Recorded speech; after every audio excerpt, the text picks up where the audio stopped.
Hello, loveys. Happy Saturday night. Welcome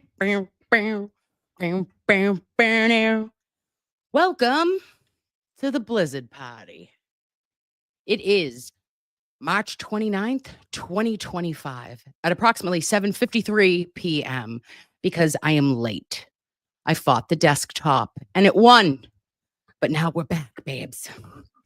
And I am here tonight to talk to all of our best friends from out of town about the actual Blizzard Party, or what was described by one witness in Commonwealth v. Reed at Trial 1, and what kind of implications the conversation between Kerry Roberts and Sergeant Good from the Canton Police Department had in the investigation of Officer John O'Keefe, or lack thereof.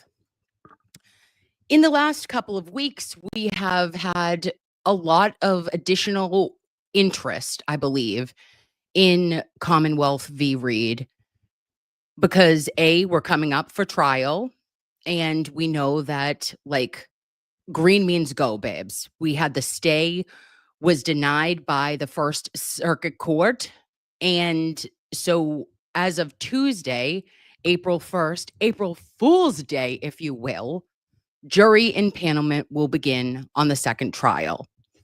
And there are so many new people that have come out the woodwork that are very interested in the case. And it is interesting to see on different platforms. Like today, we lost our minds collectively when we saw, maybe some of you saw it, was our buddy, our pal, Dave Cullinane, and he moseyed his way into a panel of 8 people who believe, allegedly, that Karen Reed is guilty. And what they came up with made my eye twitch. And that's where I was like, Blizzard Party, we're going to have to talk about it.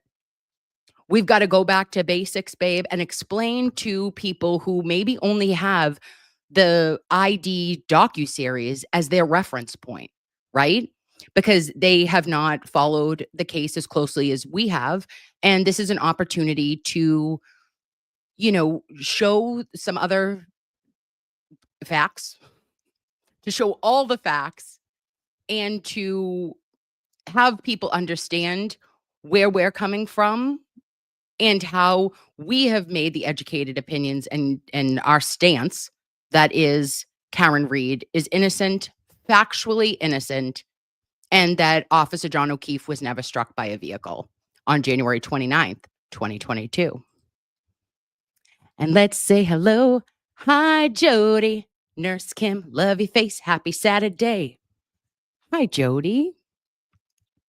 And hey, Karen. Oh, and the Goodmans are dropping off some cupcakes, maybe some love cakes. You know what I'm saying? If you know, you know. And hello, Borders girl. Yes. Yes. Harry's mom. Thank you so much. I love the Chloe reference behind you, Kim. For the Blizzard Party, babe, we had to definitely put Chloe driving a vehicle, couple of red Solo cups, and a plow. Yep. Now let's rock and roll. So what I basically was trying to do was I went back, and if we go through Lieutenant Gallagher for a moment, and we're going to start here. Oh, get ready. Clutch your pearls, babes, and get ready to, clutch our pearls and clench our butts tonight, because this is going to be a bumpy ride. And in the best possible way, because we are just getting facts matter journalism. We're pulling our shit together, and that's what we do. Oh, just a girl from Fall River says a new Betero letters dropped today by Aiden. Babe, I got them. And I'm going to be I'll talk about them afterwards. Absolutely. Oop. Swiss Miss says pearls are on. I love to hear it. Oop. And Tracy V hits us with a Gallagher is a wingnut. A wingnut. Maybe a wing ding. We don't know.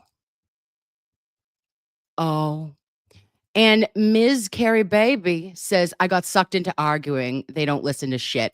And that's the thing, right? There are going to be some people who don't listen to shit. And then you're going to have people like our pal, Dave Cullinane. Okay. We love him. We love him. I think I offended him today because I said, "Meh," I was like, babe, probably don't do that. Probably don't jump onto a panel of 9 people telling you that, you're wrong, because Dave will think he's wrong. He'll end up by the end of the stream, he'll be like, well, yeah, I think she did it. You're right, guys. Like, hey, thanks for talking me off the ledge. And then he wrote back to me and said, I'll do whatever I want to do. Oh, sassy David John. Heard, okay? Motion heard, but denied, like Judge Beverly Cannoni, who is as full of baloney as they come. Oh, oh, huh. Oh, lovey. You do what you want. You do what you want. You are a strong and powerful, independent man. But also, Dave, you would be the first to say that if somebody does bring you a set of facts, like that a girl of unknown origin on the screen saying to you that I hit him was in a proctor's document from Mass State Police on January 30th, and you go, oh, okay. Like, no, you know better, Dave. You know that is not a fact. But I hear you that it is, a lot to have that many people around you, and you are the smartest and prettiest of them all. You're a 9.5 to me, babe. Oh, Coco, thank you so much. These are little Quay babies. Okay. Now, I agree. Diana G says the antis lack receipts. And here's the thing is that somebody, when they are on camera and they just like maybe turn themselves off, right? And all you can see is a little avatar. When they pull this, right? When they're talking to you like this and they're not showing you documents, maybe we don't just say, yeah, you're right, because they're not. It never happened. It didn't happen. And I've got all the proof.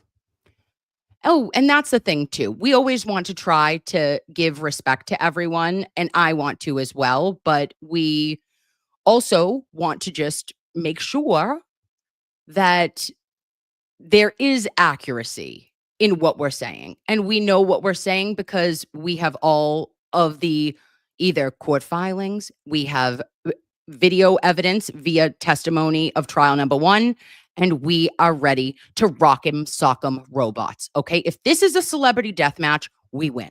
Okay. A Clay MTV show from the early 2000s, we win. Okay. All right. Oh, and Kelly. Oh, and Nick Rocco. Hi, Bob. Says, I know it's a joke because she does 10 shows a day. Oh. Well, babe, I haven't been on any shows today, but I love ya. Haircuts. Jesus, everyone. Are we all feeling a little froggy today? We're leaping here. Okay, she drank. Get your Diet Cokes and let's rock and roll. Let's get into this, semi-bald king just talking shit, and watch him look at Lally for some comfort, maybe to get him out of a situation or two. And I like him talking about a glass, and that's where we will start today. Let's turn back the hands of time to day 5 of Commonwealth v. Karen Reed. Let's go. Detectives Sergeant Lang and Sergeant Good obtained. Nobody put John O'Keefe anywhere but where he was found, and that included his girlfriend. Now, if I could take a step back just to the state police jurisdiction over unattended deaths, what, if any, assets the state police have as far as investigative assets that your department doesn't? They have far superior tools to investigate. They have direct access to the crime lab. They have a CARS team that can do accident reconstruction. Now, with regard to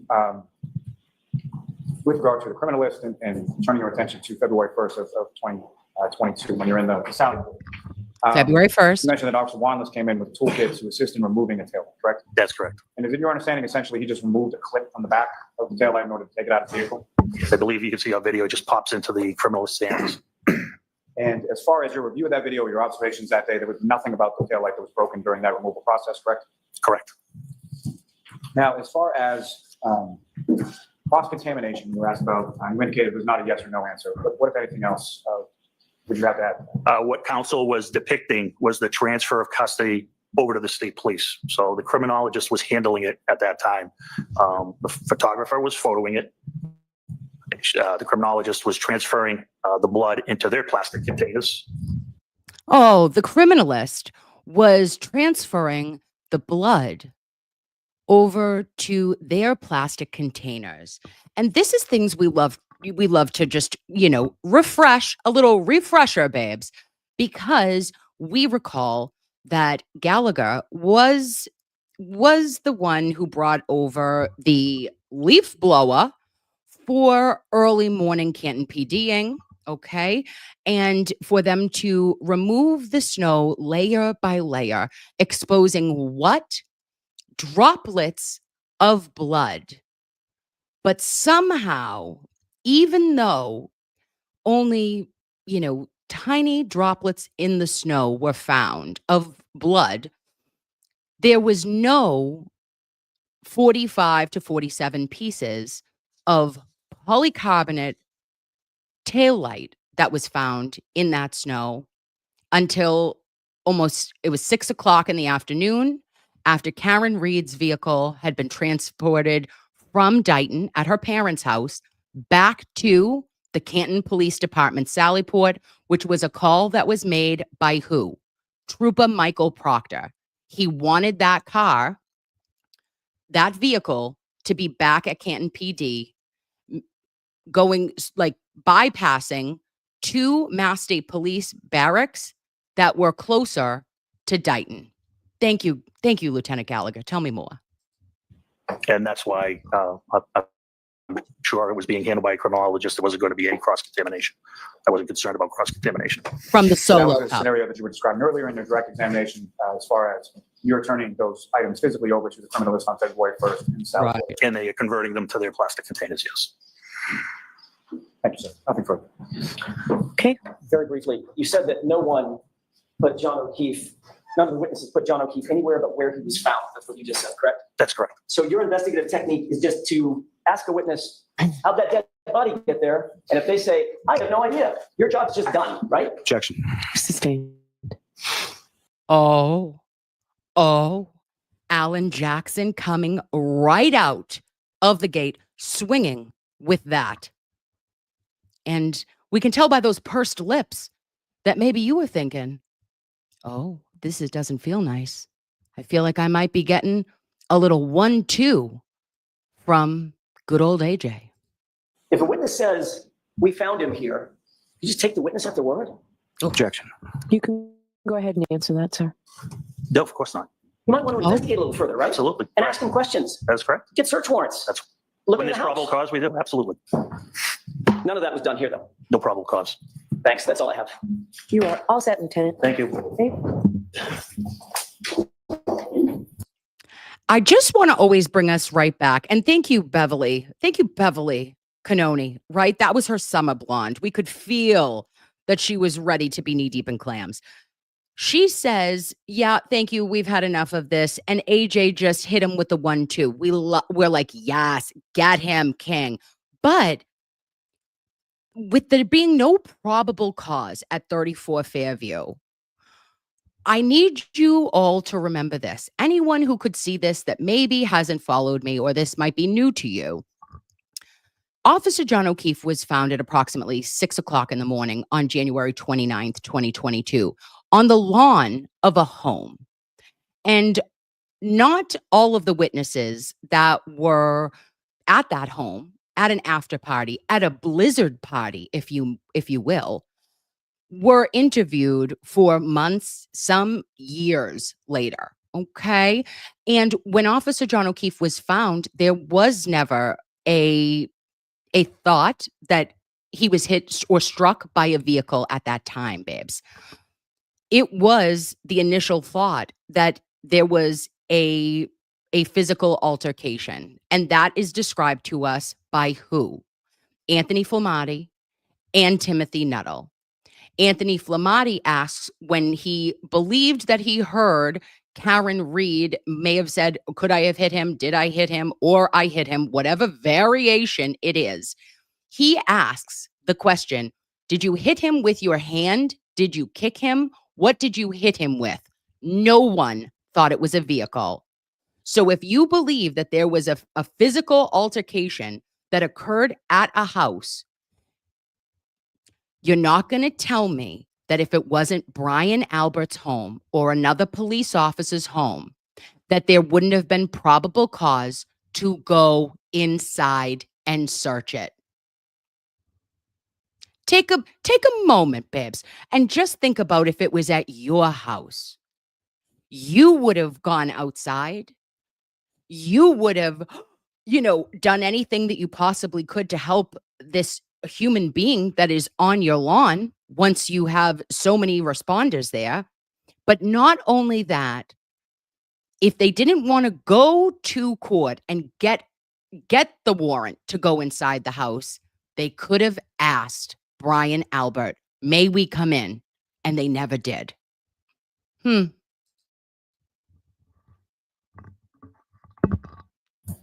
is your next witness, Mr. Malley? Your Honor, the call with the call. Sorry, guys, I'm just going to get... Dispatchers, like other larger departments. So every officer that works patrol has to be certified on the PSAP station, which is the 911 dispatch console. And then once you're certified, you're able to answer all 911 calls. And what, generally speaking, does that certification process? Oh, anytime now. It's learning the software, learning how to know the difference between a cell phone and a landline, being able to look up when if a 911 call comes in on a cell phone. We have 3 different monitors, and you'll see that one of the monitors will be a map, and it'll just ping, and you'll see that cell phone. And a lot of the time, because of the location of the town of Canton, we do get state police 911 calls that are on the highway. So you have to be able to differentiate which call it is. Is it actually us, or is it state police? Is it Randolph? Stuff like that. So you have to be able to read a map. It's not very hard, but it's that. Now, beyond that, now, when people are calling into 911, they're typically calling in regard to emergency, correct? Yes.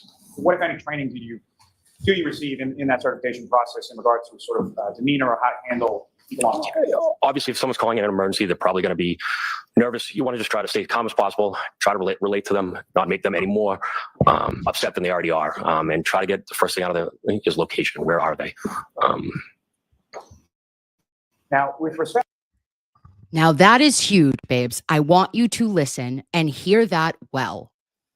Good says that if somebody is calling in with an emergency, that you want to get all the information that you can from them, and you want to know where they are, right? And you're going to try to be comforting to somebody who is calling in with an emergency.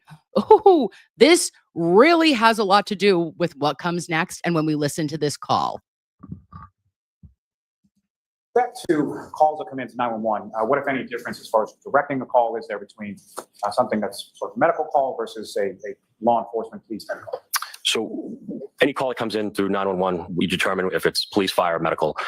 If it's police, obviously, we would handle it. But if it's fire, medical, we send it to Holbrook, which is the regional dispatch for Canton Fire. So it's literally just click the button that says fire right on the screen. That call automatically gets connected to a regional dispatcher in Holbrook, who then determines what they need, whether it be ambulance, fire, stuff like that. Now, reference to this particular shift on this particular day, January 28th and 29th, at some point during your shift, what, if anything, did you observe about sort of the weather outside? When we came in, it was just very light flurries. There was nothing sticking to the ground, anything like that. We were all pretty prepared that we knew that there was a storm coming at some point during the night. And through your work with the Canton Police Department, you're familiar with an individual by the name of Ryan Hick? Yes. And what, if any, relationship does he have with, what, if anything, does he do for work? He works for the Alcohol, Tobacco, and Firearms. It's a federal agency. And what, if any, relationship does he have with your department of Canton Police? He has a satellite office in our department. He has his own scan card. He doesn't have to check in with myself or anybody, but he works out of our station. And is he the only agent, federal agent with the ATF that has space or anything at your police station? No, I believe there's actually, could be U.S. Customs, two of them, other agents that are at work at the station as well. Oh, well, that's interesting. I forgot about that. Take a moment, babes, to realize that Big Neck Daddy Higgins was the only ATF agent that had space at Canton Police Department. He had his little badge that he could check in, check out, do as he pleased. He didn't need anyone else's permission to be there. And that there might have been two other customs agents, potentially ICE, baby, I don't know, but that he was the only ATF agent that worked there. And why? Because of his personal relationship with Kenny Berkowitz, aka the former chief of police of Canton. Do they have sort of similar relationships as far as Yes, yeah, they have access to the police department. If Brian, Agent Higgins has worked on certain calls for helped us out, whether it be a firearm case, stuff like that. Now, on that evening of the 28th, and specifically the early morning of January 29th, what, if anything, do you recall as far as seeing Brian Higgins around the Canton Police? I remember at one point during the evening, he came in. I don't remember if he came into dispatch or if I just saw him on one of the numerous monitors we have in dispatch. I can't leave that room because I'm the only one in the building on midnight. So, but we never talked or anything like that. Didn't think anything of it. It's not uncommon. And do you recall around what time that occurred? I believe it was probably 1:30. Again, I wasn't looking at a clock to see. Now, with respect to the parking lot area of the Canton Police Station, when it comes to any sort of substantial amount of snow, what if anything do you do with regard to the vehicles in the parking lot in reference to that kind of weather? We try to move all the cars that we're not using. So would that be on a midnight shift? It's any of our unmarked detectives cars, any of the patrol vehicles that aren't being used. We try to help out the DPW, which is the Department of Public Works, as best as possible when they try to plow our station. Which we love. We love a helpful king, okay? We love that you guys want to play musical vehicles with government-issued, cruisers before there is a snowstorm. What we don't love as the public is that potentially there are people who work at Canton Police Department, whether they are ATF or Canton Police or ICE or anything else, that may come in and may be playing musical government issued vehicles when they have been drinking alcohol, okay, all day. And just wild that maybe they'd come in earlier in the day when we all knew that the snowstorm was coming and didn't move their vehicles then, but chose to come in at 1:30 a.m. and that was the time to start moving cars. You're full of shit. Because if not, all it ends up being is just one trail through the parking lot, and it's kind of a nightmare. So with the help of the other patrolmen, if we can get all the keys, sometimes they're not easily located, we try to move the cars to the outer edge of the parking lot so that TPW can make a good pass, and then we'll move them back over. With regard to the vehicles in the parking lot, beyond sort of personal vehicles and marked units on Canton Police, with regard to some of those other agents like Mr. Higgins that you talked about, what, if any, vehicles would they have within that parking area? He had federal cars there that he used on cases, and I believe he had two. They'd be, I guess, his cruisers. They were Dodge pickups.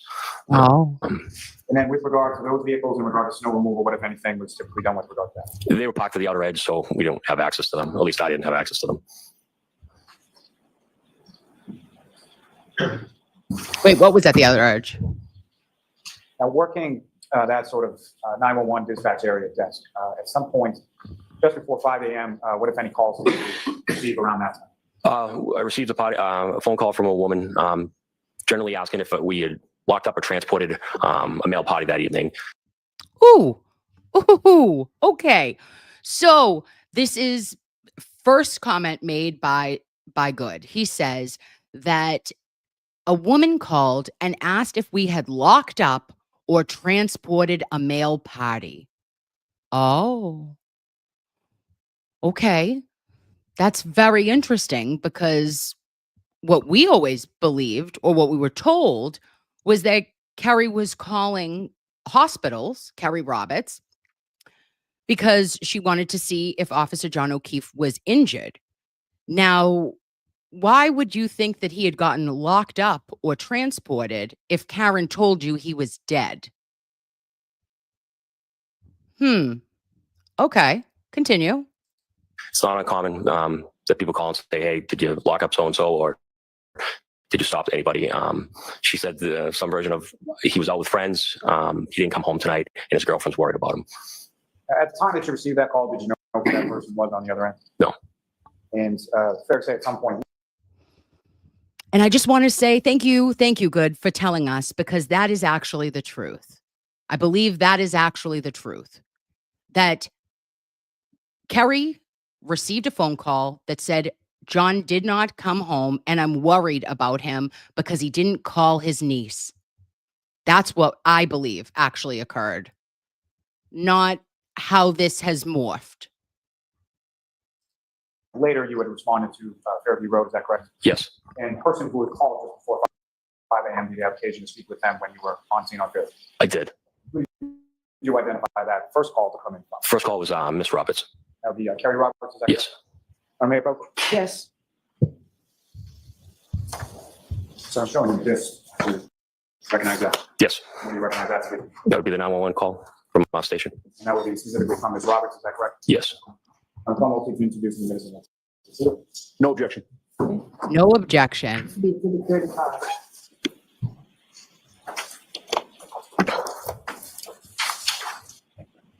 Your Honor, with court's permission, I would ask to publish that call to the jury. Okay. Hold on 1 second, please. What number? Okay. Okay. All right. Thank you. I thought that's what you said. All right. Go ahead.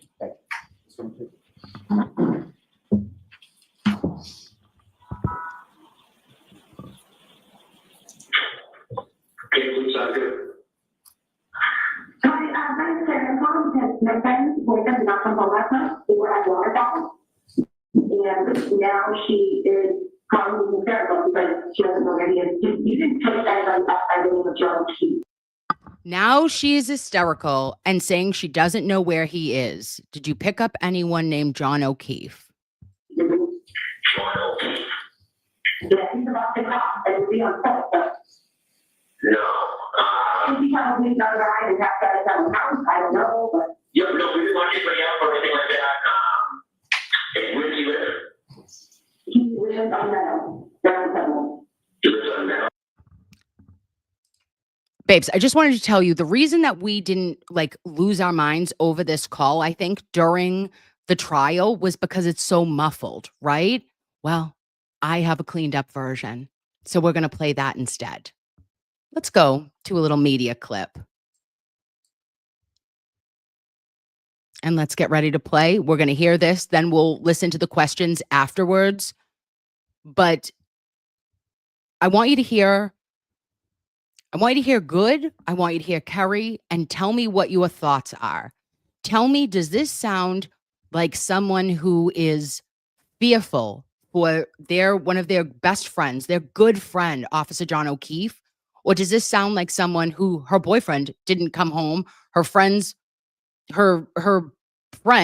girlfriend called her, and he might have been out and just chilling with his friends because he's a cop. And that's what some of them do on a Friday night. I received a phone call from a woman, generally asking if we had locked up or transported a male party that evening. It's not uncommon that people call and say, hey, did you lock up so-and-so, or did you stop anybody? She said some version of he was out with friends. He didn't come home tonight, and his girlfriend's worried about him. At the time that you received that call, did you know who that person was on the other end? No. And fair to say at some point later, you had responded to Fairview Road, is that correct? Yes. And the person who had called just before 5 a.m., did you have occasion to speak with them when you were on scene on Fairview? I did. Who did you identify that first call to come in from? First call was Miss Roberts. That would be Kerry Roberts, is that Yes. correct? May I approach? Yes. Good. Hi, my name is Carrie. I'm calling because my friend's boyfriend did not come home last night. We were at Waterfall, and now she is calling me hysterical because she doesn't know where he is. You didn't pick anybody up by the name of John O'Keefe, did you? John O'Keefe? Yeah, he's a Boston cop, and he would be on foot, but No. I think he probably got a ride and passed out at someone's house. I don't know, but Yeah, but no, we didn't lock anybody up or anything like that. And where does he live? he lived on Meadow, right off the present. He lives on Meadow off of Pleasant. Okay, and where's the wife home? You said his girlfriend? It's his girlfriend. Yeah, they were out having drinks, and then she left and expected him to come home at some point, and he never did. Yep. And so I said to her, you know, my husband had been out with him earlier in the night, but then he came home, and he has custody of his niece and nephew because their parents passed away. Okay. And so she's home with the niece and nephew, and they're old enough to be home. It's just she's nervous because he never even called the niece. Yeah. So she's like, I feel like something happened, and I said, okay. Well, so he called the area hospital. Nobody has him. I personally think someone probably picked him up and he passed out. I don't know. Yeah. I don't know. He didn't drive last night? No. No. Okay. I mean, well, again, it's more, it would be driven by you. She would have to, call in, come to the station, and talk to us. But I mean, as of right now, it's more, he just didn't come home last night. Is this common sometimes happen with him? No. That's why. That's yeah. Because he didn't tell his niece. That's kind of why she's more freaking out. So I figured I called the area hospital. I said I would call Canton police just to make sure he didn't get picked up. But like I said, he's a Boston police officer. He knows a bunch of people. Anybody could have picked him up. Yeah. Freaking it out. Okay. Apparently they were having a blizzard party of some sort. Yeah. No. Don't know. Unfortunately, I wasn't there. I was stuck here. But we didn't get any calls, anything like that. Nobody was arrested or anything like that. Okay. All righty. All right. Well, thank you. All right. No problem. Good luck. Okay. Thank you. Bye-bye.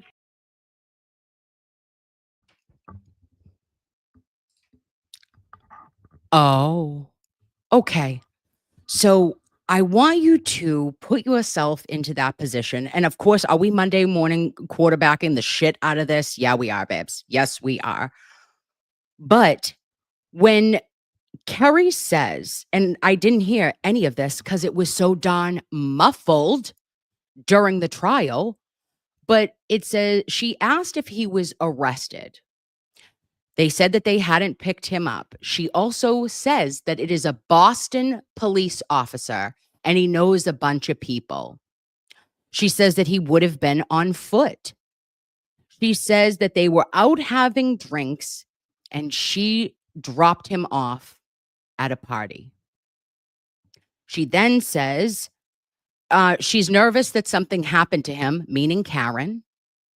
He knows a bunch of people. I think he probably passed out somewhere.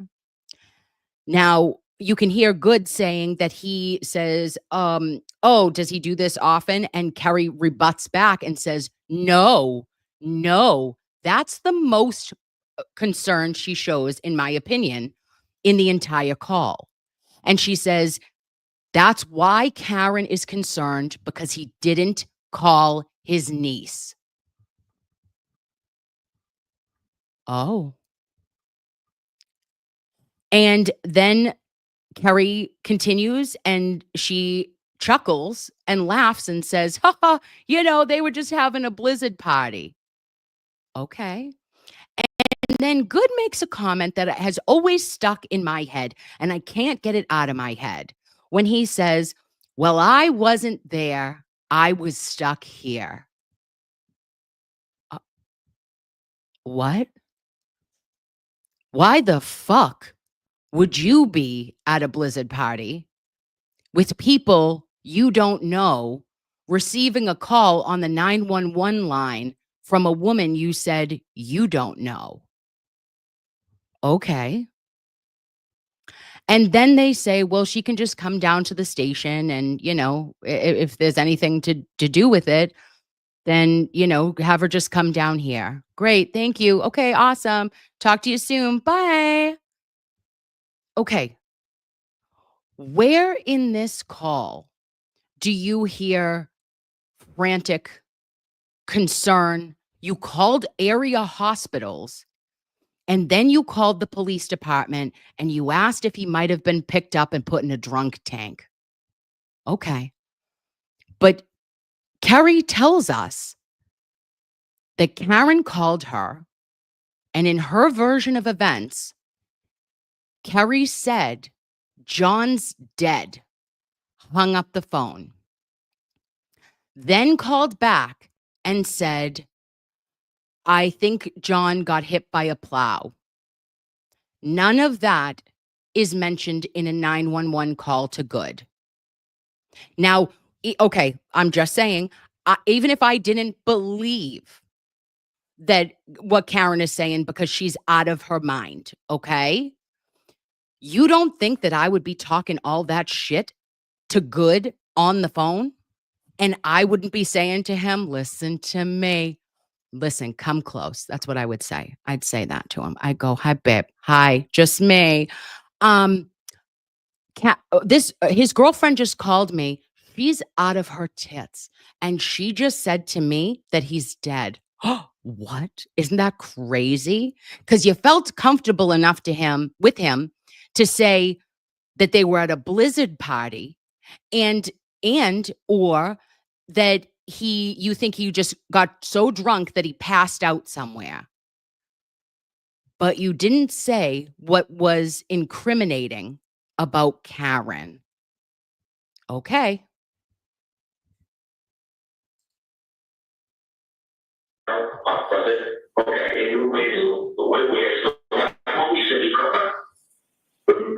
They were out having drinks, and then she left, and so we got home at some point and never did. Yeah. And so I said to her, my husband has been able to run during my birthday, he wants me to come home, and she kept kind of being with me and people that they're back to her. Okay. And so she knows that we're happy when they're old enough to be home, because she's nervous that she never will have me. Yeah. So she said, I do something happen, and I said, okay. Well, so tell me your hospital, you'll be back in my president, probably.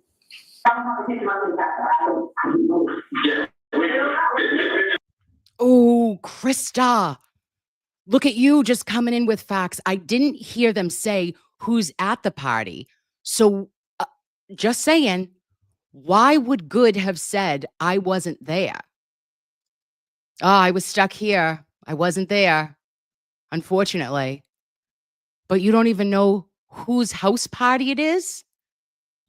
What the fuck is happening? No. No. Okay. Yeah, I mean, again, it's more, it's to be driven by you. She would have to call and again, the patient, talk to us, but I mean, right now, it's more, you can get all the things, this comment, but not going to have a little. No, that's why. That's she didn't tell me. That's kind of why she's more freaking out. So I think I called the hospital, I said, call Canton, we need to move to our team, if they don't get it, that's something that we're actually going to do. If anybody says they cannot. Yeah. We get it off. Okay. Can't we have a little bit of time? Yeah, no. I was checking. That is a part that we do hear, is we hear him say, unfortunately, I wasn't there. I was stuck here. Okay. Again, awkward. What are we talking about right now, guys? I mean, if this doesn't scream to you. Suspicious, don't be suspicious. John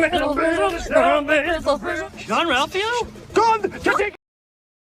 John Ralphio.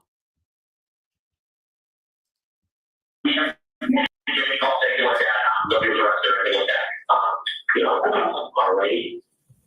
Well, thank you. No problem. Good luck. Thank you. Bye.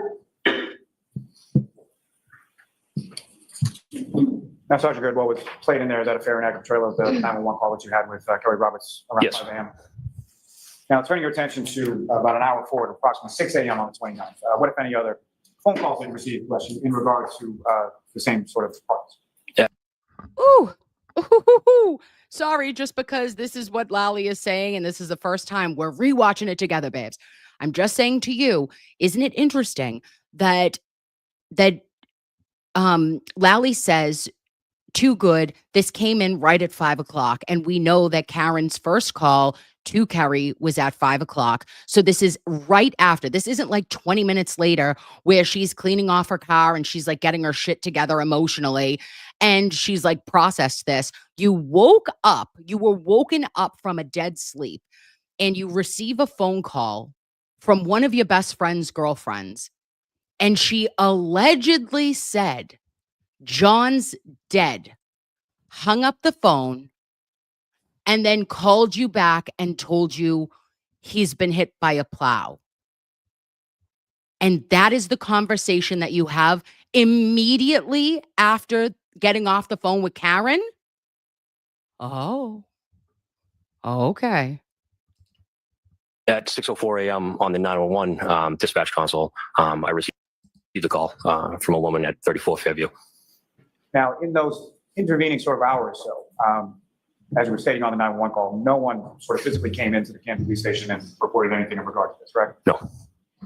And again, the party that you spoke to on the phone at approximately 6:04 a.m., did you know that person at that time? No. And again, you responded later on or shortly thereafter to Fairview and spoke with a number of different, correct? Correct. Oh, gray space? Are you kidding me? That is genius. I don't know.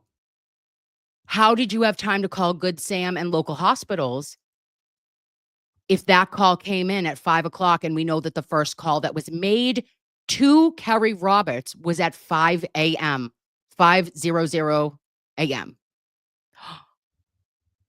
Oh. On those conversations on scene, you now know who placed that 911 call at approximately 6:04. Yes. And who is that person? That'd be Miss McCabe. That would be Jennifer McCabe, is that correct? Yes. Now, with regard to, you talked about the weather when you first arrived to your shift. Around 6 a.m., what if anything had changed between the weather when you arrived and around 6 a.m.? It was snowing heavily. Now, may I approach again? Yes.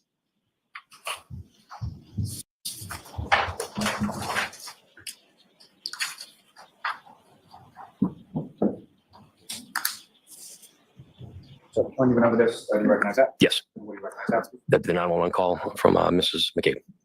I'll teach you to introduce and admit as the next exhibit. No objection. Okay.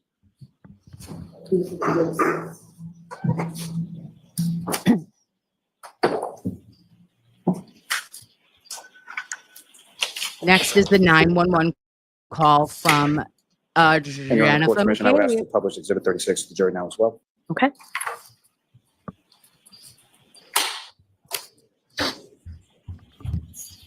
Think about your life, Good. Look at those eyes. Look at Good's eyes and him just being like, oh, right? But, babes, I want you to hear the tone because this also was very interesting in trial one, is we are seeing Karen Reed. We see her on dash cam. We hear her in leaving the voicemail that ironically is picked up, and we actually hear her leaving a message to Officer John O'Keefe, God rest his soul, while Kerry is in the is making the 911 call, okay? But the calm in which the call was made by Jen and the lack of urgency that we hear from Kerry at 5 a.m., to me, I understand Kerry maybe not being so worked up because I don't know if what she believes was said actually was said to her at that time.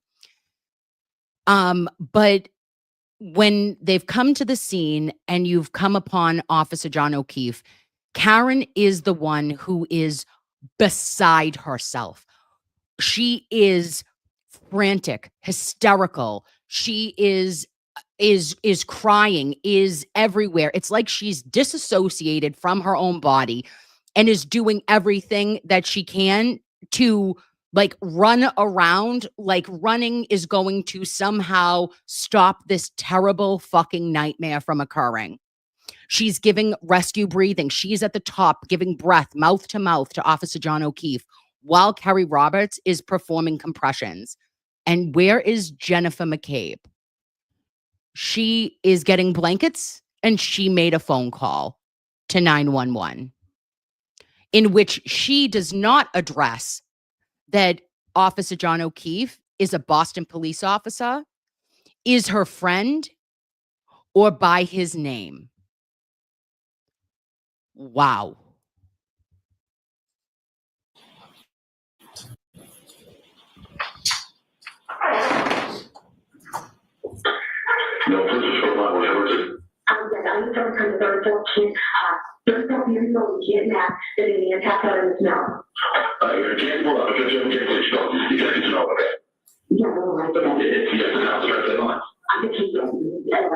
necessary issue.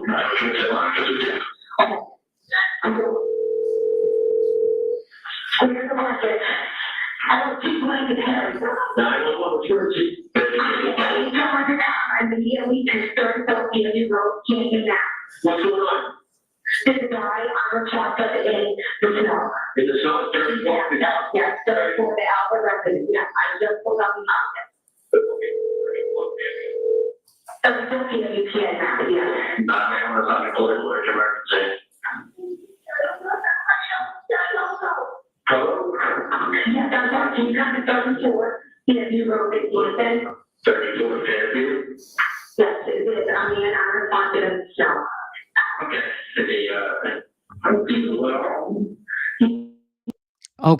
Okay, we're gonna have to stop that right there, babes. I know this is muffled, and I'm so sorry. I don't actually have the cleaned up audio of this, but I want us to just parse out some words. There is a man passed out on the snow.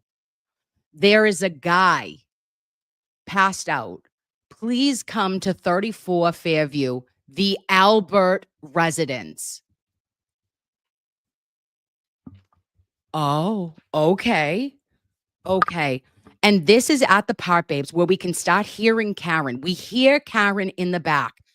And the juxtaposition of the calm and the monotone voice of Jennifer McCabe versus the panic and the agony that you hear in Karen Reed is chilling, in my opinion. Okay, what's going on to be right now? We just took him over. Okay. And who's that in the background? Is that some girl? That's his girlfriend, yeah, so he's. Okay, how old is he? John is 46 years old. 46, how long has he been outside? I don't know, I don't know, he got out of the car and I couldn't get out of the car. Is he Jerry? Oh, I don't know. She doesn't know how long he's been out in the snow. You don't know? He got out of the car. How the fuck do you know? How in the Christ do you know, Jen? Unless maybe it was one of the 6 times that you got up from the kitchen and texted Officer John O'Keefe until 12:45 a.m.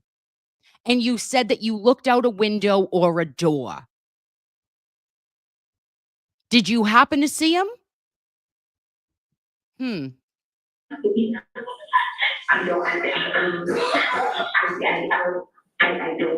know if he's breathing. There's 2 women trying to it could be heat and Okay, can you just try asking? I know it's tough, but we have the side want to go and they just get it. Is he breathing, guys? It doesn't seem to be breathing. Oh my Lord. Is he breathing, you guys? Like that?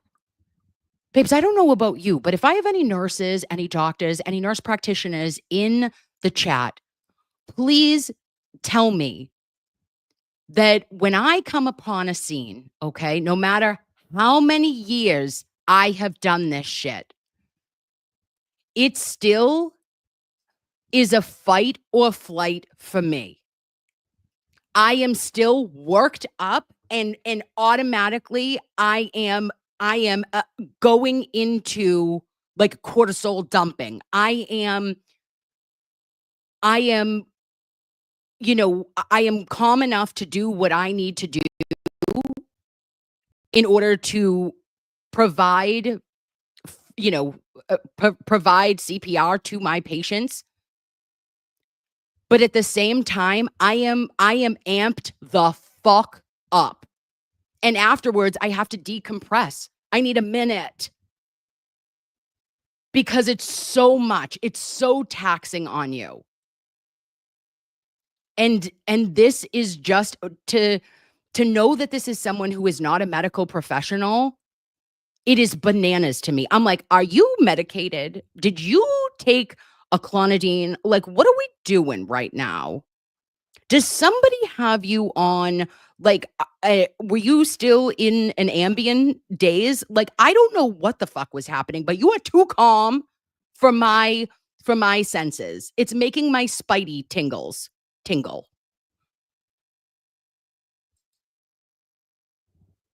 Okay, do they know how to do CPR? Do they want to test you? Me too. Yeah. No, I guess he's gone. Oh, okay. They don't feel comfortable doing so? No, I think he's had his way. Okay. If I'm in the police coming all the way, if everyone's declining CPR, then I'll hang up with you, and if anything changes, you can give us a call back. Where are you guys upset? I'm there. I know, I'm on the phone with the interviews. I know. But Kelly, you gotta get off of me. Kelly, you gotta get off of him. You know if there's any alcohol or drugs involved?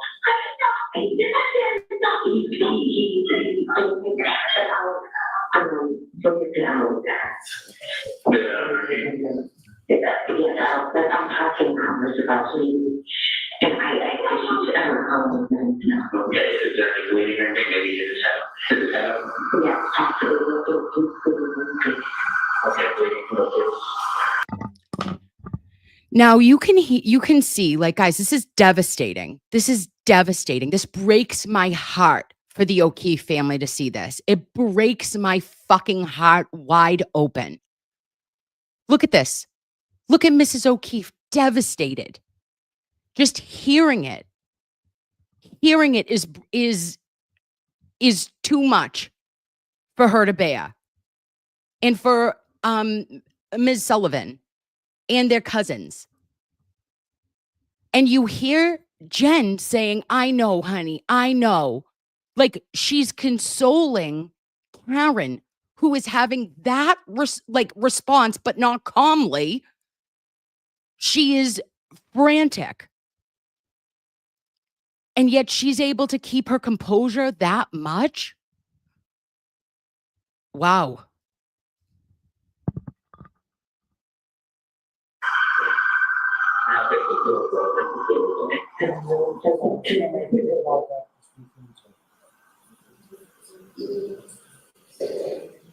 If I could ask you just to back that up about 10 or 15 seconds or so. Once the siren outside comes out. We're fine. Yes. Okay, bleeding from the face. All right. Now take the He's bleeding from the face. Now, I'm confused because I thought that we're hearing, I'm sorry, guys, I'm getting like, I'm zoned in and having a hard time because this is devastating and it's sad. It's so tragic. But you hear Jen say he's bleeding from the face,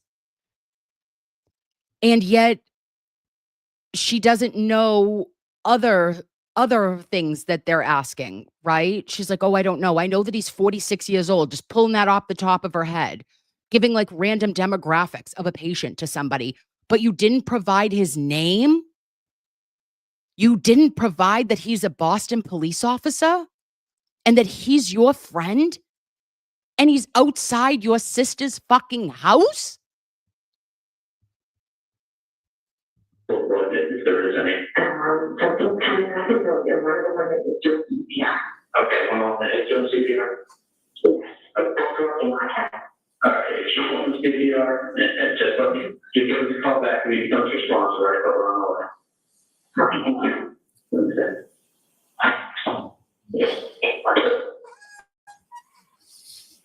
Sorry, babes. I got to back it up because I want to hear if they said that she thinks he's passed. I'm so sorry.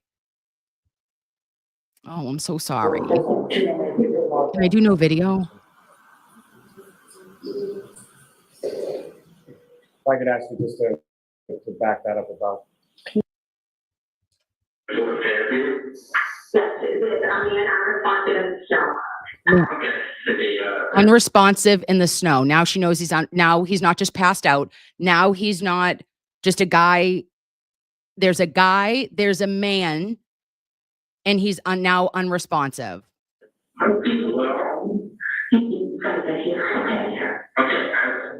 going on? Is he right now? We just flipped him over. I swear to goodness, I heard her say we just flipped him over, but that's not accurate, allegedly. But I swear that she says that. In the background, is that some girl? Is girlfriend, yeah, so Okay, how old is he? John is 46 years old. He's 46 years old. I don't know, Who's John O'Keefe? I don't know, he got out of the car and it could be a couple of hours. If he's Johnny, if he's, I don't know if he's breathing. There are two women trying to, it could be heat and that's all. Okay, can you just try to ask you? I know it's tough, but we have to find out and just get it out. Is he breathing, guys? It doesn't seem to be breathing. Okay, do they know how to do CPR? Do they want to test it? Yes, he's got CPR. Yeah. Oh, okay. They don't feel comfortable doing so? No, I think he's passed away. Okay. There it is. I think he's passed away. What? What? What are we doing right now? And this is, I'm going to tell you this right now. This is not a typical 911 call. The whole thing is weird. It's weird. And I don't know how to describe it to you guys other than if you've heard enough 911 calls in your life, this is not one that falls in line with like, okay, what do I do? Oh my God, that's my friend. Holy shit. What the fuck? Like people, when you're in sometimes a 911, and I know that everyone's different. So I get that everyone's different, but you typically talk your thoughts, right? Like most people think before they speak. In these types of situations, you are full-blown adrenaline only. And you are trying to figure out what I'm supposed to do in the order of operations I'm supposed to do it. How did this happen? Why is she not asking questions? For any Commonwealth stan that says, oh, Karen Reed, why would she just say, did I hit him? Could I have hit him? What other questions were asked when you're on the fucking 911 call? And you're not working through anything that's like, oh, how the hell did this happen? Oh my God, what did he do? Jesus Christ. Didn't say anything. Karen's the only one who is like, oh my God, she's freaking the frig out. And I believe with Irish Catholic mother or two, just myself, my guilt or my anxiety or my, oh my God, I brought him there. I am responsible. I dropped your ass off. No matter what, I'm going to have to battle with holy shit. Holy shit. Somehow I'm going to internalize or work through what happened, if nothing else, but to try to get to the bottom of what happened and no one else asked questions. That's weird, in my opinion.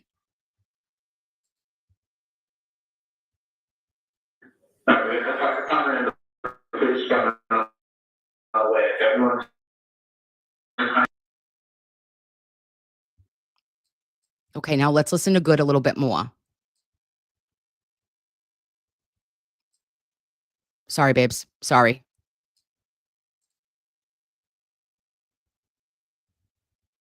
Travel now to Fairview. Sorry, guy.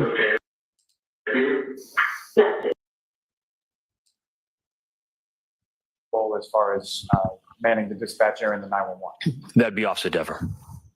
And, I may approach. Yes. Officer Dever. Dever. D-E-V-E-R. Who is that? Sorry. And For Madam Court Reporter, if you haven't already, I'm sorry, could you just spell Officer Dever's last name if you know? Yes, it's going to be Dever. You're welcome.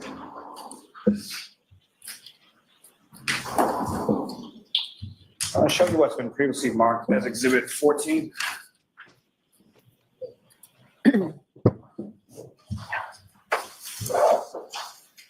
Sorry. Okay. Do you recognize that, sir? Yes, I do. And what do you recognize that to be? That would be our roll call log, press log. And as far as that particular log is concerned, is there any indication on there who sort of created that log? Yes, that'd be Officer Dever. And these are logs that you typically create when you're working that particular position as far as the dispatch desk, correct? Yes, it's pretty much a running journal for our department. And sort of how is that information gleaned and how is that sort of transmitted into that log? It's as accurate as the officer that actually enters the information. So if it was busy in there and she's by herself, you're taking information down, you're writing it, then you have to physically enter it into a computer. So there would be a delay in time. Thank you, sir. May I approach just to retrieve your? Sure. Yes. Oh. He's like, sure. Now, Sergeant Good, with respect to your response, at police station 234 Fairview Road, what was sort of the path of travel that you took? So I pulled out of the police station at 1492 Washington Street, taking a right onto Washington, heading south. And then where did you go from? And then I took a right onto Chapman Street. And then it would Police be your levy. third right on Fairview. And coming down Fairview, what, if anything, did you notice as far as sort of the elevation of the roadway as you come from the Chapman side down to where 34 is? Coming from Chapman, you're heading downhill towards the end of Fairview that meets Cedar Crest. And so where is 34 in relation? All right. Well, we didn't need him to have that. Okay. They're activated by, if you flip the lights on, the blue lights, it'll automatically click. You don't have to press record. The cruiser automatically starts recording. If you got in a car accident, the camera would start recording. Any kind of impact, the camera starts recording. It actually ends up being passively recording, even when it's not on. You talked a little bit about the audio as far as the back of the cruiser, but as far as from camera in the front of the cruiser, where is the audio recording in regard to that, if at all? It would be on the mic. There's a mic stand that sits in a charger. Beautiful. Now I just want to have him. He's going to hold, please, babe. Sorry. I think there's just some video that I wanted to watch with us. So on scene when you arrived, is that correct? Yes. Officer O'Keefe is in back of the ambulance, is that Yeah. correct? Yes. And at some point, you did he direct your attention to where Officer O'Keefe was prior to being placed in the ambulance? Yes. Where did you direct your attention? If you're looking at the house, it'd be left-hand side, slightly probably right in front of the flagpole. And about how far off of the roadway would you estimate that was? I would say 8 to 10 feet off the curb. Speaking of the people, without reference to 8 to 10 feet off the curb. That is what he's describing as Officer John O'Keefe's final resting place. necessarily what was said to you, following your conversation with Officer Sarah, who, if anyone, you speak to next? I believe the first person I could really get a statement from was Ms. McCabe. And when you say first person you could really get a statement from, what do you mean by that? It was a chaotic scene. People just kind of walking in and out. And so Ms. McCabe was the first one that was able to give a good statement of how they ended up here. Following your conversation with Ms. McCabe, who, if anyone, you speak to next? Next was Ms. Reed. And just to be clear, when we speak about Ms. Reed, you see her in the courtroom today? I do. Please identify as where she's seated or an article of clothing she's wearing. She's sitting between Mr. Jackson and Mr. Yannetti. I'll just ask the record reflect identification. Okay. Now, when you're on scene and you're speaking to these individuals, what if any impact did the weather have as far as your ability to sort of Oh my hear God, things that were Lally. conversations you were involved You couldn't hear. It was oddly eerily quiet, but the wind. Oh, isn't that something? Well, what did the weather have to do with how you were having conversations? Did Good just tell us you couldn't hear? What? Okay. But ironically, Katie McLaughlin, Jennifer McCabe, And Nuttall and Flamati, two other paramedics, allegedly heard Karen say, I hit him months and months and months later. But here, Good just told us that because of the weather, you couldn't hear anything. Wind was so howling that I had a tough time actually hearing people. So you had to You speak very did? loud or get next to each other. Wow. As far as your conversation with the defendant, Ms. Reed, what, if anything, did you ask her? What, if any, response did she give? So I walked Miss Reed to the back of 682. She was obviously cold. Got in the back of the car, put the heat on, asked her, how did she end up here? How did her boyfriend end up here? She says, I don't know. Prior to placing her in the cruiser, how would you describe her sort of demeanor outside? Confused, hysterical, shock. What, if anything, was she saying or asking in regard to Mr. Good. What beautiful descriptors. Okay, for a shitty situation. Karen is freezing, frigid to death. You put her in the back, not with anyone. Interesting that you didn't say that. But you know that she's confused, she's hysterical, and she's in shock. I don't think I could have given 3 better adjectives myself, sir. Keith prior to you putting her in the back of the cruiser? She was yelling out, is he dead? And is that something she said once, more than once, or something? Numerous times. About how loudly was she saying? Oh, she was yelling it. Is he dead? And yelling it. Okay. And so once back in the cruiser, you asked her some questions after she said, I don't know. What, if anything else, did you ask her that? I asked her if she had driven there, and she said, I think so. And then right after that, she said, I don't remember. Because of her state, I decided to stop questioning there. She couldn't keep her train of thought. She couldn't keep a train of thought. Now, you had notified Detective Sergeant Lang and Lieutenant Gallagher prior to going to the scene, is that correct? Yes. Never. About what time was it that either or both of them arrived? Detective Sergeant Lang probably got there at about 6:20, 6:25. I immediately briefed him what we had, what was going on so far. And about what time did Lieutenant Gallagher? Just a reminder, babes, I wanted to let you know that if you come upon a scene and that if the Commonwealth would like us to believe that everyone knew that Karen Reed had allegedly done this, like from Jump Street, that she was responsible for the death of Officer John O'Keefe, nobody put her into that cruiser other than to help her per good, right? She's freezing to death. She's freezing frigid. She is confused. She is hysterical. She is in shock. He does not say that she smelt of alcohol, that she was slurring her speech, that she was to be detained or questioned or at all related to a crime at this time. Yet when she goes to Good Samaritan Hospital for a Section 12 because she dropped her basket, her blood is taken. And they use her blood against her, that had she not gone to Good Samaritan that morning to receive the mental health assistance and help that she needed desperately, there would have never been a BAC. Ain't that some shit? Oh, I got something in my pocket for you, Commonwealth of Massachusetts. Oh.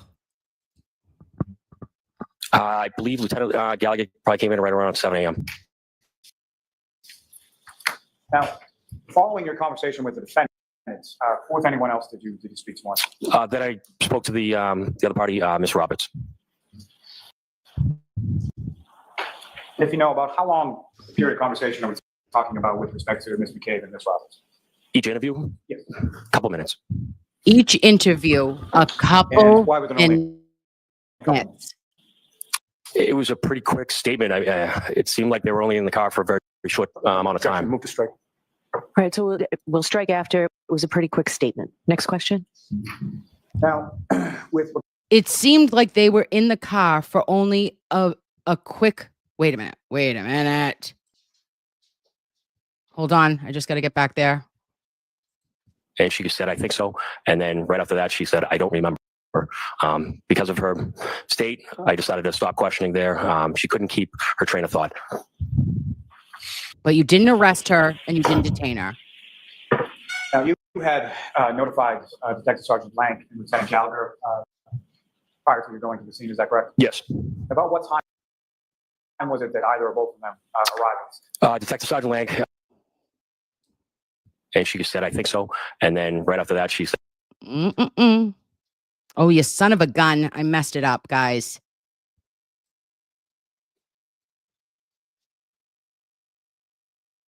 We'll strike. Okay, well, we'll strike that, but I just need it real quick. I have to hear. All right, we're going to start here. Prior to putting her in the back of the car, go. she was yelling out, is he dead? And is that something she said once, more than once, or something? Numerous times. Numerous How times. loudly was she saying? Oh, she was yelling it. She was yelling it, And so once back in the cruiser, but the Alberts didn't hear it, remember? Okay. you asked her some questions after she said, I don't know. What, if anything else, did you ask her then? I asked her if she had driven there, and she said, I think so. And then right after that, she said, I don't remember. Oh God, I went too far. Because of her state, I decided to stop questioning there. She couldn't keep her train of thought.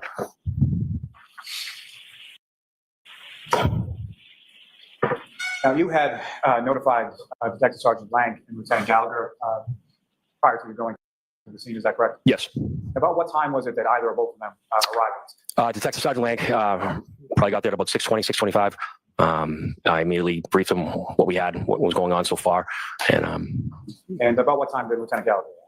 I believe Lieutenant Gallagher probably came in right around 7 a.m. Now, following your conversation with the defendant, or with anyone else, did you speak to one? Then I spoke to the other party, Miss Roberts. If you know, about how long a period of conversation are we talking about with respect to Ms. McCabe and Ms. Roberts? Each interview? Yes. A couple minutes. And why was it only a couple minutes? It was a pretty quick statement. It seemed like they were only in the car for a very short amount of time. Move to strike. All right, so we'll strike it. Okay, babes, I was just trying to put together, I am so sorry. I wanted to see if he was talking about them being in a cruiser together. He's talking about, it seems like they were in the car for a very short amount of time and then boom, moved to strike. So that's talking about going from One Meadow over to 34 Fairview. So he only took a statement and for just a couple minutes from both Jennifer McCabe and Kerry Roberts. Okay. After it was a pretty quick statement. Oh, Next yeah, question. quick statement. Now, with regard to Ms. Reed, after you had that brief conversation with her in the back of your cruiser, where did you go? Where did she go from there? I believe she, at some point, we let her back outside of the car. We never closed the door on her because I was stood in the door frame. Oh my God. Oh my God. It's happening. It's happening. Good. Lord, hear our prayers. And also with you. Thank you, Jesus. He says that we let her out of the car. We never shut the door on her because I stood in the door frame. Well, you know what, babe? You know what? No one else was in that car, were they? My head in the back seat. She got out. She kind of just did her own thing, paced up and back between talking to either Miss Roberts or Miss McCabe, yelling out. Talking on the outside. And at some point, did the Yelling. Miss Officer O'Keefe was into that leave the scene? It did. And following that, what, if anything, did you say or do with reference to the defendant, Ms. Reed? Once the Officer O'Keefe was transported, Miss Reed just was not listening to any directions. We were trying to keep her in Miss Roberts' car. Called to stay shock, warm. babe. She's going back and forth. I finally told Miss Roberts, we have everybody's information. She's not needed here anymore. Go home, get warm. We'll reach out if we have to.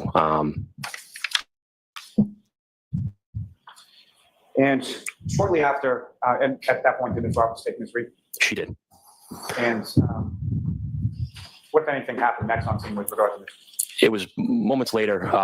I got a radio transmission from our officer at the working dispatch that Mr. Reed, her father, was on the phone with Mr. Ms. Reed, and she was making suicidal threats to take her own life. And based on that information that you received, what, if anything, did you do in regards to that? Well, once our officer Deborah, who didn't even know that we had Miss Reed at the scene, she radioed to us to confirm that did we have a Karen party on scene. I said we did. She explained that her father was frantic on the phone, and Miss Reed was stating that she wanted to end her life, and he, in quotes, said he wanted her to be in protective custody. So at that time, I knew that we'd be able to get a hold of her because I had all the information. I believe I just called Miss Roberts' phone, told her to bring her back to the scene. And about how long was it after you spoke to Ms. Roberts that they returned to the scene? They couldn't have gotten very far, especially in the road conditions. Then based on those statements that were reported to you from the dispatch from defendant's father, what, if anything, did you do with regard to Ms. Reed? I told Officer Mulaney, who was on scene, most of our patrolmen have, it's called Section 12 paperwork inside of all of our cruisers. Just for that reason, I advised him to fill out the proper paperwork, and we were going to section Miss Reed to the hospital for mental evaluation.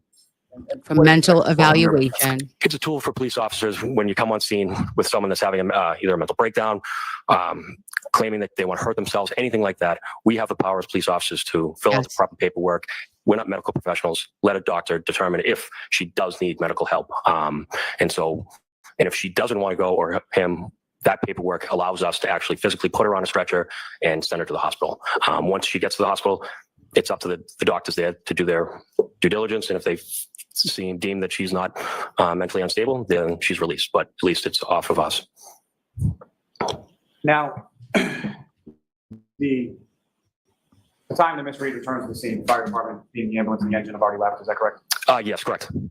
And then going to apparatus from the fire department come back in reference to Section 12. Correct. So I believe this group was from Station 2, which is the other fire station in the town of Canton. They arrived on scene. And during that time in between, who arrives first, the fire department or Ms. Roberts with Ms. Reed? Miss Roberts. And during that time, after Ms. Roberts arrives with Ms. Reed and prior to the fire department arriving, what, if any, interaction did you have with Ms. Reed during that time? None. And then once the fire department returned on scene, what, if anything, do you direct them to with regard to Ms. Reed and with regard to the paperwork you had Officer Mulaney fill out? Officer Mulaney and Officer Sarif, and looks like in the video, escort Miss Reed to the ambulance, and she's safely transported to the hospital. Our officer back at dispatch called back Mr. Reed, advised her that his daughter was safe. And then turning back to the scene, following Detective Sergeant Lang's arrival, what, if any, where, if anywhere, did you and Detective Sergeant Lang go on scene following? So when we were waiting for the fire truck to arrive, we noticed that the lights went on at 34 Fairview. We needed to obviously speak to the homeowners. I told Sergeant Lang at the time, I believe he was on the phone with CPAC for the state police. I said, the lights just went on the front door. Let's go speak to the homeowners. And we both walked in. You actually physically walked into the house, is that correct? Yes. With respect to prior to you seeing sort of the house lights go on at 34 Fairview, had you seen anybody go into or out of that residence while you were there? Yes. After the ambulance had left. Huh. At some point, either myself or Sergeant Lang told Ms. McCabe that she needs to wake up the homeowners. We need to speak to them. And why did you say that specifically to Ms. McCabe? We have no idea why John O'Keefe is laying on the front lawn of a house. We have no idea. The statements from the three people, we need to figure out what happened that night. And so I guess my question is more why Ms. McCabe versus... Oh my God, you buried the lead. I'm sorry. You didn't know why John O'Keefe was on the lawn at 34 Fairview, and you needed to wake them up so that you could find out what happened. But you didn't even search the house. I live on another planet. This is the upside down, babes. And if you're not spinning on the rings of Saturn after listening to this, then there is something radically wrong. This was not an investigation that was done in a way that really provided anything on the up and up. You had 3 statements for a minute at a time, a couple of minutes max, a hysterical woman, and no one heard, I hit him. And he's on the front lawn of Brian Albert, who Lanka knows real well. Okay. All right, babes. So here's the thing. It is 9:13. I have kept you here too long. But this is what I wanted to talk about was the Blizzard party. Was that voice note, I mean that call that has never quite added up. And then to hear it in conjunction with the call to 911 after the scene is, found by Jennifer McCabe, and hearing that entire interaction is just uncomfortable. It feels off to me. Off in what way? I don't know. And I don't know what exactly did happen. But the words that are attributed to Karen Reed, when you have testimony from Good, who tells us you couldn't hear shit, the wind was howling like a mofo. Karen was, what are the words again? She was confused, she was hysterical, and she was in shock. I believe all of that, and I believe that to be true. All right, babes, I'm gonna go through. I'm so sorry because you are the best in the whole wide world. Let's do our super chats. Woo! D Nice, girl, thank you so much for being a happy Saturday. And this was a wild ass stream. I apologize. I've gone through a lot of emotional roller coasting, but thank you for being here, Lovey. And Auntie Bev's chin whisker, thank you so much for the super sticker. My love, a Romy with cheese, gifted 10 Nurse Kim non-consensual memberships. You may not like it, but it has been forced upon you. Okay. Why? I don't know. But I want you to poke around back there. See if you like it. And if you don't, I don't blame you. Okay. And Piney Woods Law and Crime. Hi, Lovey. Thank you so much. Love you, Nurse Kim. I lost my membership somehow. LOL. I'm the unfrozen caveman lawyer. Free Karen Reed. Oh, well, I love frozen caveman lawyers and unfrozen ones. What was that movie back in the 90s? I think it had Brendan Fraser and Encino Man. Pauly Shore. It was a good time.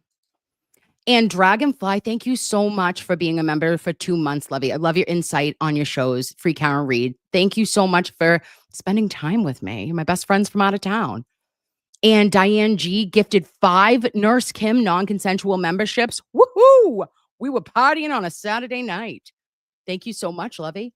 And Pin It on Proctor. Oh, listen, your handles bring me joy, okay? Every single one of these creative handles, you guys are just chef's kiss. That is what's on. Nope. That is it.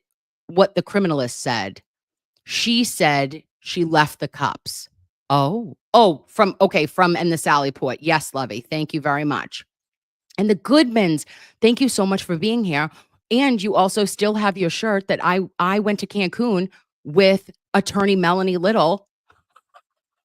I am ordering that literally tomorrow. I am obsessed. And I would like to also maybe go to Cancun someday with attorney Melanie Little in real life.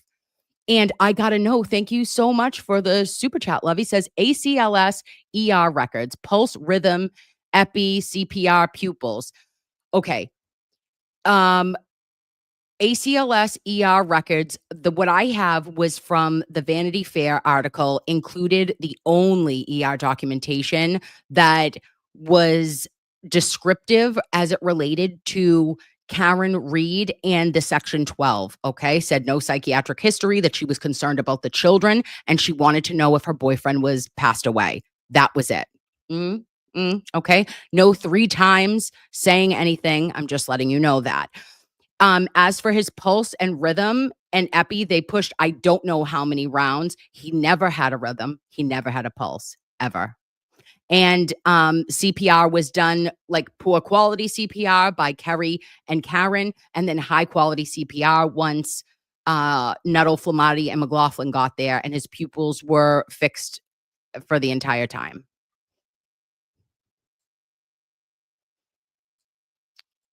And then Brennan, the human micropene.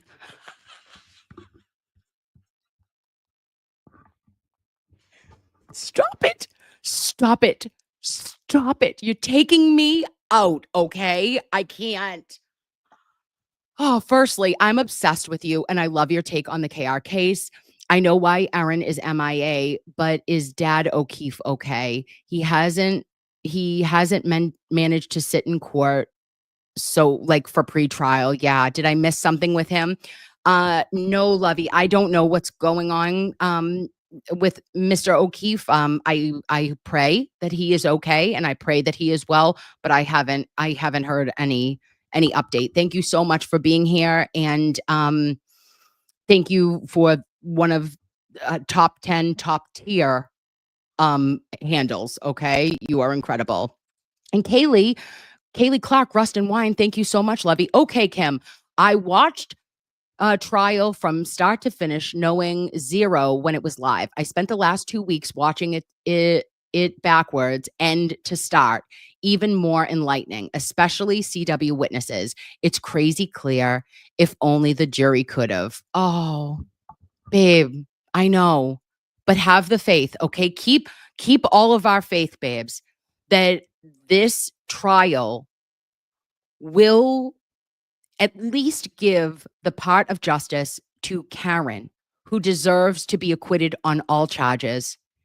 And my prayer will always be that we find out the truth of what really happened to Officer John O'Keefe on that fateful night. And then I got a note said, you never see KR and JM in a cop car. No, you don't, babe. And we heard Good say to us that there was no, like that he had the door open the whole time. And that the only time he mentioned the girls in the car was their ride from Meadow to 34 Fairview. Very smart. And we never see it on dash cam. Krista, limited edition. Hey, girl. Hey. I love your picture. Look at you. So happy I found you. Love you. Love your no quit. Thank you for all your hard work. FKR, FTB. Sending you all love, light, and support from Alberta, Canada. Hello, my Canadian sister queen. Thank you so much for being here. You are now my newest best friend from out of town. And I appreciate literally every one of you for answering FaceTimes when I call, because we know, she's a little much, but it is what it is. And I appreciate you for being here and allowing me to express the good, the bad, and the real of it all, which is messy, And Midnight Mike, thank you so much for being here, Lovey. I love your full moon. And for gifting 5 non-consensual Nurse Kim memberships. You are a king. And I got a no, said first pulse to check is your own. Oh, check mine, babe, too. Yes. And Jam Crocker, thank you so much for gifting 5 Nurse Kim memberships. And oops, JK, Mallory, hi, Lovey, says, I like Good. I think he knows Karen is innocent. I like Good because he is, in my opinion, straight shooting on this. And I didn't really feel like there was a lot with his testimony because there was so much going on. But now going back and watching him and being able to compare and contrast with the other officers on scene, including Lank, including Seraph Mulaney is another good one. He was just a young new cop. He was just like, hey, dude, I'm just here and I don't know. And interestingly enough, he also said that he didn't hear Karen say anything other than, is he dead? And thank you so much, Bev's Dizzy Glasses, gifting 5 non-consensual Nurse Kim memberships. So many of you have received these, and I'm going to tell you this right now. I apologize in advance. It's a little wild, okay? It's a little wacky. What's going on back there? Who is the wizard? I don't know. Who also is the Muffin Man? Couldn't tell you. Maybe Good knows. And Maddie Wags, hi, my girl, says, we love you, Nurse Kim. Stop. Thank you for all your wisdom and helping us process this. You are the smartest and the prettiest. No, stop it. You are. Okay. I love you. And what, if anything, says, once Karen is free, we all need a vacay to Aruba. What, if anything, I'm going to raise you in Aruba. Okay. And where we would really like to be is St. Thomas. We're hitting a U.S. Virgin Island girls trip, okay? Pack your bags, babe. We deserve it. And oh my gosh, Midnight Mike, listen to me. I don't know who you are, but I'm not going to know who I am if you keep doling out 5 Nurse Kim non-consensual memberships, okay? Will she fit her head through a door? I'm not sure. Stop it. Okay. And then Bev's Dizzy Glasses says, hey, I thought I was your bestie from Canada. My newest bestie. Listen to me. If you are from Canada, if you are my siblings from the north, you live here, okay? You belong here. You are all here. And I can't have favorites. I'm not Mary Malarkey, okay? She has a favorite son and a favorite online daughter. It's me. Okay. I have equal love for all of my best friends from out of town. Okay. But I love your face. All right, babes. Have the best night. Happy Saturday night. I want you to rest your bodies. And tomorrow night at 8:00, I may or may not be doing a show with the smartest and the prettiest. She's been compared to a pit bull. And I find pit bulls to be loyal. I find them to be compassionate. I find them to be protective. I find them to be so intelligent that you don't want to mess with them. Her name is Jen Altman, and she's a respiratory therapist. And I'm going to also potentially have another 2 guests who are registered nurses. And we're going to talk Stonebridge and Dr. Scorty Bello, medical examiners, and give our take medically for Officer John O'Keefe's injuries. So if you are available, I would love to see you. And if not, I'll fuck off. Okay? Mwah! I love you faces. I'll see you soon. Bye, guys.